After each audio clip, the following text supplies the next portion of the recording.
And it has been shown that adenomyosis is linked to a high level of estrogen. This will in turn disrupt ovulation.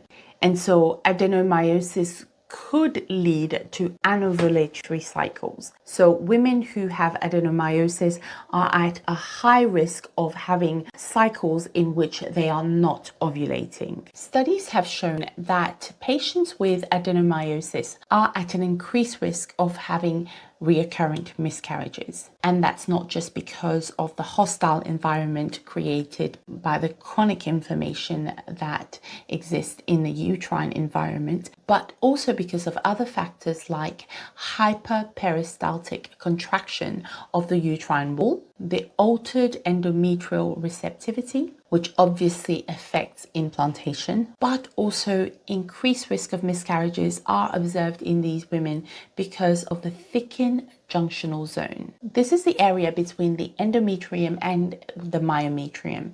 In adenomyosis, this junction is thickened, which again will affect implantation. So let's get practical and let's get real. If you have been diagnosed with adenomyosis and you are considering whether or not IVF is right for you, you can see from the different ways in which adenomyosis affect fertility that the main problem is going to be the implantation of the embryo. So yes, you've gone through IVF, an embryo has been reached, and or we now have an embryo and we're ready to insert it into your womb. It's not just going to be a matter of inserting the embryo in your womb and it's going to be as simple as that.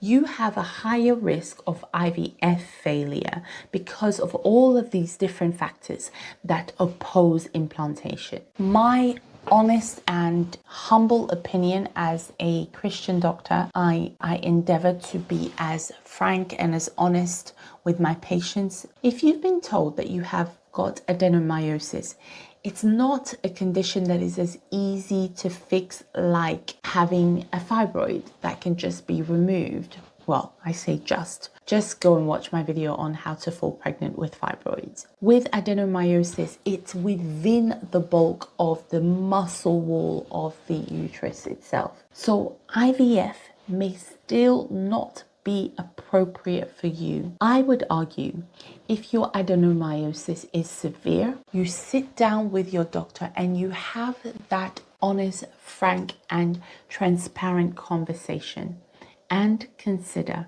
whether going for surrogacy might be an option for you. You'd rather go for the option that is more likely to work rather than going through the stress of the time-consuming procedure of IVF, the expensive drug, the emotional roller coaster that you are going to be on, only for it to be likely that it's going to fail anyway, because your uterine environment is a hostile environment for any embryo trying to implant itself.